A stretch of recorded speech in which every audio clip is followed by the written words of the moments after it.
Welcome to my new blog. আজকের ভিডিওটা ছিল আমাদের কুম্ভ মেলাতে যাওয়ার কিছু ভিডিও।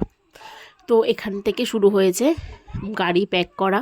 তারপর আমাদের গাড়ি ছেড়ে কিছু দূর গিয়ে আমরা একটা জায়গায় দাঁড়িয়ে পড়েছিলাম। বাড়ির থেকে টিফিন বানিয়ে নিয়ে গেছিলাম, রুটি সবজি, ফ্লাক্সে নিয়ে গেছিলাম চা, ছেলের জন্যে খাবার।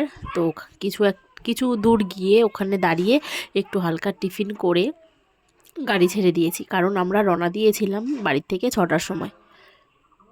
ওখানে স্নান না করে আগে কোনো নিরামিষ খাবার ছাড়া আমিষ খাবার খাবো না বলে কোনো হোটেলে দাঁড়াইনি, তাই জন্য বাড়ির থেকে খাবার বানিয়ে নিয়ে গিয়েছিলাম। নিয়ে তারপর রাস্তায় একটা দোকানের সামনে দাঁড়িয়ে খাবার দাবার খেয়ে তারপর এই যে গাড়ি চলছে, গাড়িতে সবাই তো মোটামুটি ঘুমিয়ে পড়েছে।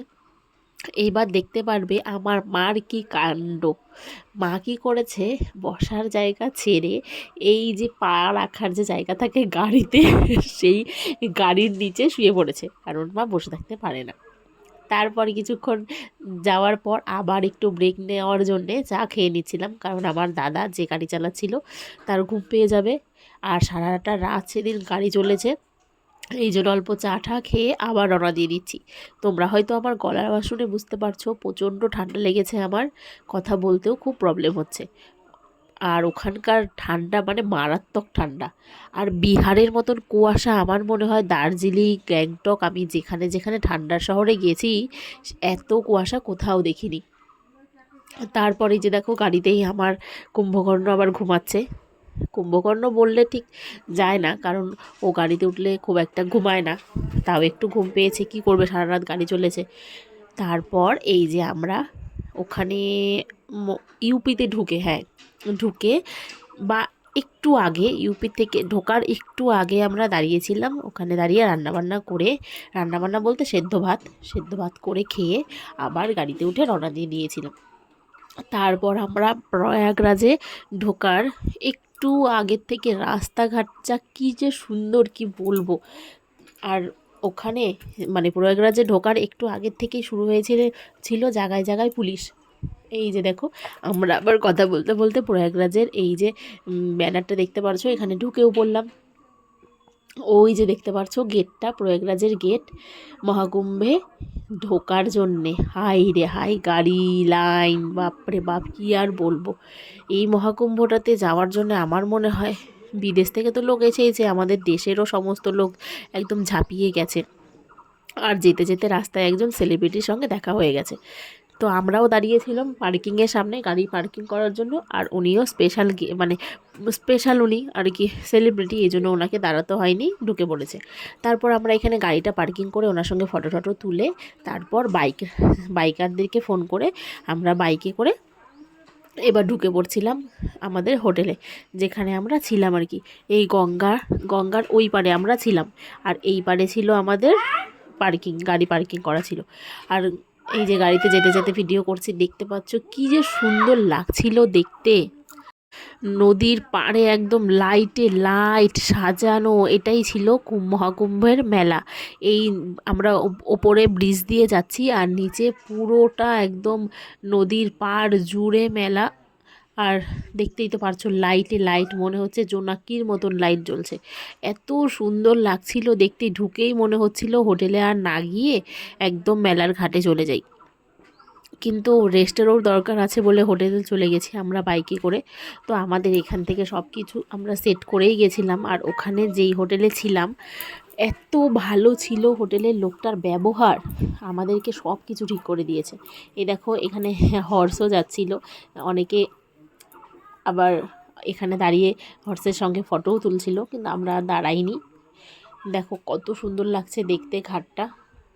আর এই যে সবাই বাইকে করে যাচ্ছি, আর লাগেজগুলো হয়ে গেছে অনেক, বাইকের মধ্যে ধরছেই না এতগুলো লাগেজ। আমার বর তো একটা বাইকে একা বসেছে আর মাঝখানে সমস্ত লাগেজ নিয়ে যাচ্ছে। আমি আর আমার ভাই একটা বাইকে বসেছিলাম, আর আমার ছেলে আর মা বসেছিল একটাতে, আর বাদবাকি সবাই আলাদা আলাদা বাইকেই বসেছিল। আমরা হোটেলে পৌঁছে গেছিলাম। আমাদের হোটেলের নাম ছিল হ্যারি পূর্ণিমা। হোটেলটা সত্যি খুব সুন্দর ছিল। আমাদের জন্য সিঙ্গেল রুম আমরা নেইনি, কারণ ফ্যামিলি সবাই একসঙ্গে গেছি। তো ওখানে সিঙ্গেল রুম নিলে এই 2-3 জন করে থাকতে দিত, আর আমরা একসঙ্গে থাকবো, তাই আমরা একটা হল রুম বুক করে নিয়েছিলাম। এখানে দেখো, এটাকে ডোর ম্যাট্রেস রুম বলে। এই রুমে আমাদের সব ম্যাট্রেসগুলো দিয়ে দিয়েছিল। এখানে আমরা সবাই মিলে শুয়েছিলাম। দারুণ সুন্দর ছিল হোটেলটা, পরিষ্কার একদম, খুব ভালো লেগেছে। আর তারপরে সকালবেলা ঘুম থেকে উঠেই বেরিয়ে গেলাম স্নানের ঘাটে, স্নান করার জন্যে সঙ্গমের ঘাটে যাওয়ার জন্য। হাঁটতে হচ্ছিল, এই জন্য ঠান্ডা লাগছিল, তবুও সোয়েটার টোয়েটার পরিনি, কারণ জানি একটু পরে রোদ উঠে পড়বে, প্রচণ্ড গরম লাগবে, আর এত কিছু ক্যারি করে নিয়ে ঘাটে যাওয়াটা অসুবিধাই হবে, তাই আর সোয়েটার টোয়েটার কিছু নিয়ে যাইনি। এই যে সবাই মিলে আমরা হাঁটছি ঘাটের উদ্দেশ্যে। সবার মনে একটা সেই সাহস আর সেই শক্তি, না যেতেই হবে। আমার মা এত অসুস্থ, আমার মা একটুও হাঁটতে পারে না, সেখানে আমার মাকে আমার পিসি জোর করে নিয়ে গেছে যে চলো তুমি যেতে পারবে। তো যাই হোক, মাও পেরেছে, কিন্তু একটু শরীর খারাপ করেছে। এক কোথাও গেলে তো একটু একটু জার্নি হলে শরীর খারাপ হয়ই। আর দেখতে পাচ্ছ জায়গায় জায়গায় কত পুলিশ দাঁড়িয়ে আছে। এখানে না গেলে বুঝতে পারবে না, এখনও 2টো তিথি বাকি আছে। যারা যারা যেতে চাইছো অবশ্যই যাও, তেমন কোনো ভয়ের কিছুই নেই, যতটা শোনা যায় তেমন কিচ্ছু না। ওখানকার এত রকম পুলিশের এত মানে ব্যবস্থা রয়েছে, কোথাও ভিড় জমে ঠেলাঠেলি হয়ে কিছুই হচ্ছে না। একটা দিন হয়েছিল হয়তো মণি অমাবস্যার দিনটা, তারপরের থেকে পুলিশরাও, ওখানকার প্রশাসন অনেক সতর্ক হয়ে গেছে, সমস্ত ব্যবস্থা ঠিকঠাক করেছে। আমাদের তো কোনো প্রবলেম হয়নি। আমরা যখন বের হয়েছিলাম হোটেল থেকে তখন কতটা রাস্তা ফাঁকা ছিল, আর দেখতে পাচ্ছ আস্তে আস্তে ভিড় বেড়ে যাচ্ছে। এটা হচ্ছে সঙ্গম যাওয়ার ঘাট, পুলিশে পুলিশে ছড়াছড়ি। একটু একটু যাচ্ছি আর মনে হচ্ছে ভিড় বেড়ে যাচ্ছে। তারপর ভিড় কম বলবো না, ভিড় প্রচণ্ড ছিল, কিন্তু কোনো প্রবলেম হয়নি, ঠিকঠাক। এমন না যে কেউ কারোর গায়ের ওপরে ধাক্কা দিয়ে পড়ে যাচ্ছে। যেখানে যে হাঁটবে ফাঁকা ফাঁকা ছিল, মোটামুটি ঠিকঠাক। আমি বলবো যে সব কিছু ঠিক ছিল। আমরা যখন যাচ্ছিলাম আর কি, যাওয়ার প্ল্যান করেছিলাম, তখন তো এত ভয় পেয়েছিলাম, নানান জনের মুখে নানান কথা শুনে আর কি খুব ভয় পেয়ে গেছিলাম। আর যারা যারা ওই পরিস্থিতিটার সময় ওখানে ছিল, তারাই বলেছিল খুব ভয়ানক অবস্থা। এই জন্যই আর কি খুবই ভয়ে ছিলাম। তাই আমি বাড়ির থেকে সব কিছু ঠিকঠাক করেই গেছি, কিন্তু হাঁটতে হবে, এটা সত্যি কথাই। যে যাই বলুক না কেন, হাঁটতে তো হবেই। আর এখানে হাঁটা ছাড়া কোনো কথাই নেই, অনেকটা পথ হাঁটতে হবে। তুমি যতই ভ্যান বা বাইকারদের মানে বাইকারদের সঙ্গে যাও না কেন, টোটোতে যাও না কেন, হাঁটতে অনেকটাই হবে। তো যাই হোক, আমরা সব কিছুই হাঁটাহাঁটি করে ঠিকঠাক মতনই স্নান করেছি, পৌঁছেও গেছিলাম। আর এখানে ঢোকার অনেকগুলো ঘাটের রাস্তা, অনেকগুলো রাস্তা আছে আর কি, তাই অনেক এত বেশি ভিড় হচ্ছিল না। আমরা তো যাওয়ার সময় এত সুন্দর সুন্দর কিছু মানে সাধুদেরকে দেখেছি, সুন্দর সুন্দর সাধুদেরকে বলতে মানে এত সুন্দর দৃশ্য দেখেছি, মনটা একদম শান্তি হয়ে গেছে। ওখানে আখাড়ার ভেতরে তো ঢোকা যাচ্ছিল না, কারণ দিনের বেলায় প্রচণ্ড ভিড়, আর ওই ভেতরে ঢুকতেও দিচ্ছিল না সেদিনটা। আর এই যে যাওয়ার সময় এখানে ব্যারিকেড করা ছিল, দেখো আমরা দেখছিলাম সমস্ত নাগা সাধুরা, তারপর আরও বড় বড় অনেক অনেক সাধু যারা ছিল, তারা এখানে এই রাস্তাটা দিয়ে যাচ্ছিল স্নান করতে। আর আমরা ঠিক তখনই ঘাটের এখানে পৌঁছেছি। আমরা সবগুলো সাধুকে সামনাসামনি একদম দেখেছি। তারপরে একজনের মাথায় টিয়া পাখি ছিল, গাছ, তারপরে একটা সাধুর মাথায় গাছ ছিল, সেই সাধুটাকে দেখেছি। তারপর রুদ্রাক্ষ, অনেকগুলো রুদ্রাক্ষ মাথার ওপরে ছিল, সেই সাধুটাকে দেখেছি। অনেকগুলো সাধুকে দেখেছি আর কি। খুব ভালো লেগেছে এখানে গিয়ে, না মানে মনটাই শান্তি হয়ে গেছে। আর এতটা সুন্দর টাইমিং ছিল আমাদের যাওয়ার, এই সাধুদেরকে দেখার জন্য আমার মানে আমার মার তো একদম মন ছুটছিল যে সাধুদের সঙ্গে দেখা করবে। তারপর তো এখানে এতগুলো সাধুকে একসঙ্গে দেখে সবাই আমরা খুব খুশি হয়ে গেছিলাম। কিন্তু যাই হোক, সামনাসামনি আমরা দেখা করতে পারিনি এত ভিড় জন্যে, দূরের থেকে দর্শন হয়েছে নাগা সাধুদের সঙ্গে। আর এখানে যত সাধুরা ছিল সবার সঙ্গে আমাদের দর্শন হয়েছে, আমরা দর্শন করতে পেরেছি।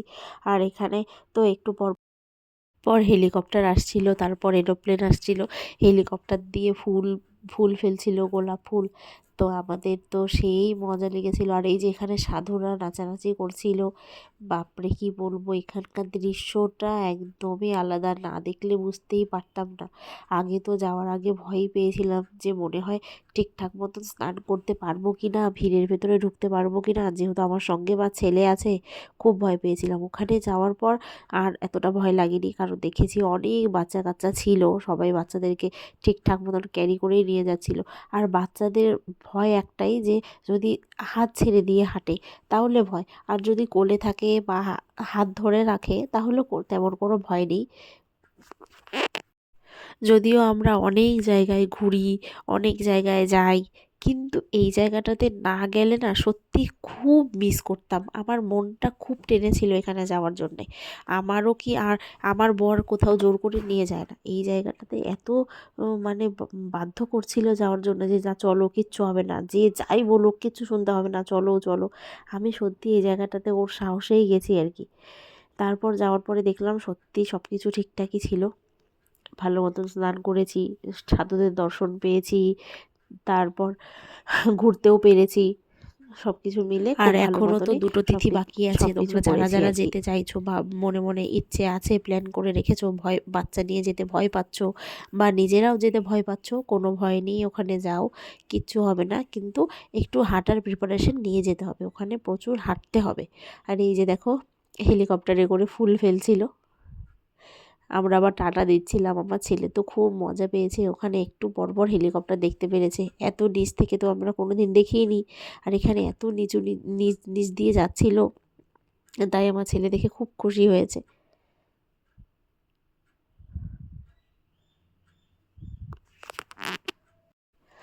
এতটা রোদ ছিল না, কি বলবো, মানে রোদে গা একদম পুড়ে যাচ্ছিল। শুধু কষ্ট হয়েছে আমার রোদের জন্যে, কারণ আমি রোদটাই সহ্য করতে পারি না।